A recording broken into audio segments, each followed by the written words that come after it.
في عز ما انا واخد دور برد شديد بقالي حوالي 5 ايام او 6 ايام. يتصل بيا واحد ظريف عشان يحاول ينصب عليا. انا حبيت برضو اعرض عليكم المشكلة دي عشان تخلوا بالكم وشوفوا الاستاذ. لما اتصل انا مسجل المكالمة، شوفوا بداية المكالمة بدأ يقول ايه ويدخل ازاي. الو. وعليكم السلام ورحمة الله وبركاته. عمرو كمال مع حضرتك من إدارة فودافون كاش. أهلا وسهلا بحضرتك. اهلا بيك. الأستاذ تامر. ايوه يا باشا. كنا بنكلمك يا أستاذ تامر بخصوص محفظتك الفودافون كاش. تمام. تمام. تمام. أثناء استخدامك للخدمة معنا يا فندم، أثناء استخدامك المحفظة في السحب والإيداع، كانت بتسمع لحضرتك بعض الرسائل اللي هي مبروك كسبت 20 جنيه كاش باك، 30 جنيه كاش باك، اللي هي الهدايا. اه. كنت بتستخدمها معانا ولا لا؟ بستخدمها قلت لي يا فندم؟ بستخدمها. تمام يا فندم. احنا بنتصل دلوقتي. بستخدمها. تمام يا فندم. احنا بنتصل دلوقتي بسيادتك يا استاذ تامر لان انت متراكم ومتراجع على حساب حضرتك عندنا في فرع فودافون كاش بقيمه 16000 نقطه وحده كاش باك. تمام. تمام.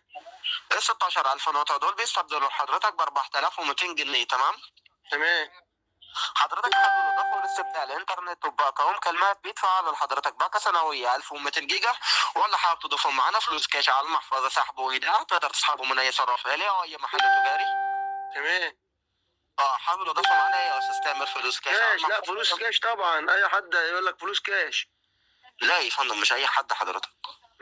انا حابب اسحبهم فلوس كاش. اسحبهم ازاي؟ مش مشكله يا فندم. كنت متذكر حسابات حاليا قد ايه بالجنيه وبالقرش قبل اضافه اي مبالغ علشان تعرف المبلغ كام والمتواجد مع حضرتك كام؟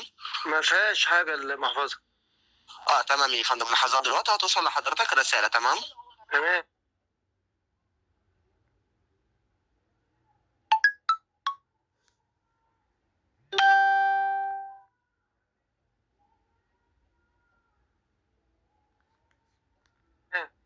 ال 4200 يا فندم. لحظات كده معايا.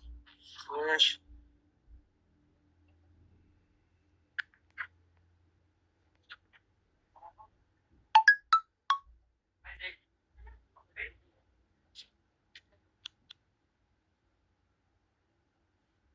الو.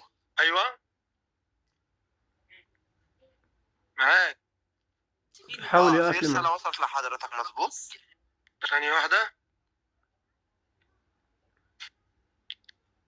رساله. اه. تمام. ظهر لك ايه؟ لتأكيد عملية إيداع مبلغ 4200 محفظتك. اطلب نجمة 900 نجمة 2 شباك. تمام يا فندم. مفيش ادنى مشكله. دلوقتي بنعمل لك عمليه الايداع 4200 في محفظتك. تمام. تمام. تمام يا فندم. حضرتك انت اخر مره شرفتنا باستخدام فودافون كاش كان من وقت قد ايه؟ من 3 4 أيام كده تقريبا. كانت في عمليه ايداع ولا عمليه تحويل؟ لا، سحب. أنا سحبت كل اللي فيها. تمام يا فندم. مفيش ادنى مشكله. لحظات كده دلوقتي. ماشي. حضرتك يا فندم استبدلت معانا الهدايا قبل كده ولا دي اول مره لسيادتك؟ لا، أنا كان بستبدل على طول مباشر. كان بيبعت لي ال 20 ب 20 على طول. لا بس هو ظهر عندنا ان انت كنت بتستبدلها الوحدات يا فندم. ممكن بقى، ممكن أكون عملتها وناس. مش مشكله يا فندم. حضرتك ممكن تضغط وانت معايا نجمه 9 نجمه 2 شباك. اه. طيب. معايا. معاك. اضغط كده وانت معايا يا فندم نجمه 9 نجمه 2 شباك. ماشي.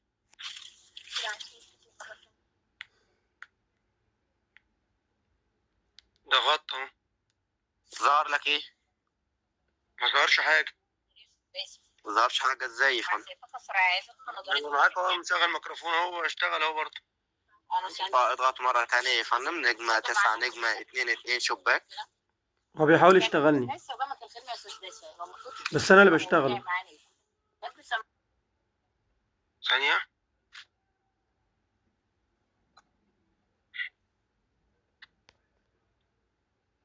لوحة مفتاح راحت فين اهي. تقول ايه يا فندم؟ ثانية واحدة. هو بيحاول يشتغلني وانا بعمل نفسي بدوس اللي هو بيقول عليه وانا ما بدوسش ولا حاجه. تمام دوست كده اهو. ظهر لك ايه؟ مفيش حاجه ظهر. تمام يا فندم، اتجه للفرع وهم يساعدوك هناك. تمام. ماشي يا فندم. بقول لك اتفضل. ايه، ما تيجي يعني عاوزين نلاقي طريقه جديده للنصب ننصب بيها، ما نعرفش نعمل حاجه احسن من كده شويه تبقى لايقه. هي دي يبقى ماشي واحد حالها. متخصص. دي ماشي واحد حالها. متخصص في الاتصالات. دي ماشي حالها يا فندم. دي ماشيه حالها. يا طب فندم. مفيش حاجه جديده؟ انا بقول نفكر في حاجه جديده، نستحدث حاجه جديده تليق شويه. انت منين حضرتك؟ انا منين؟ من الصعيد. من الصعيد؟ انت عاوز تضحك على واحد صعيدي؟ يا عيب عليك. رحت فين؟ بقول كشف. يا مصلحتنا وما يجرى ايه يعني؟ هيجري ايه لما تنصب على واحد صعيدي؟ اتكشف كده.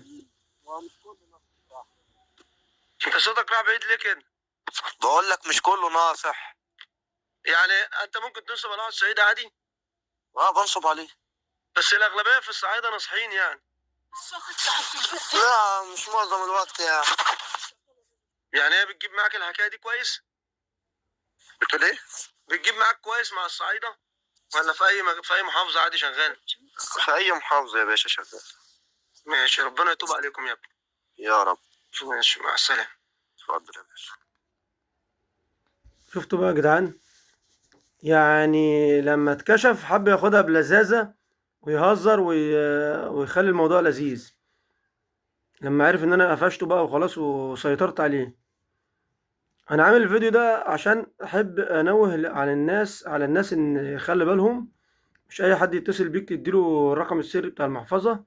مش اي حد يتصل بيك يقول لك دوس كود كذا، نجمة شباك 9، ايا كان. ما تدوس على حاجة وخلاص بمجرد ان حد بيكلمك في التليفون. واي حد يكلمكم بهذه الطريقة قولوا له احنا هنروح الفرع نشوف الموضوع دوت. لان اصلا لو حد كسب حاجة حد عايز يبعتها له مش محتاج ان هو يدوس على اكواد، هو هتبص تلاقي اي حد عاوز يبعت لحد فلوس ما يبعت له على طول، هيلاقي الفلوس جت عندك من غير دوس ولا من غير اي حاجة. هي دي وسيلة بيحاول يخليك تحول له بايدك. يعني هو بيبقى طالب الطلب من عنده ان انت تحول له مبلغ، مجرد ما انت بتدوس على الاكواد اللي هو بيقول لك عليها انت كده بتدي له امر ان هو يسحب من عندك من المحفظة. بتديله اذن ان هو ينصب عليك بايدك، بتديله اذن ان هو يسرقك بايدك. فخلي بالكم يا جماعة من الحوار دوت داير اليومين دول. الناس بتنصب على الناس بالطريقة ديت. ده طبعا غير بتاعت الفيزا، دي طريقة جديدة بقى عشان المحافظ. قال لك المحافظ اسهل، مجرد ما بتدوس على اكواد الرصيد بيتبعت على طول. فخلي بالكم.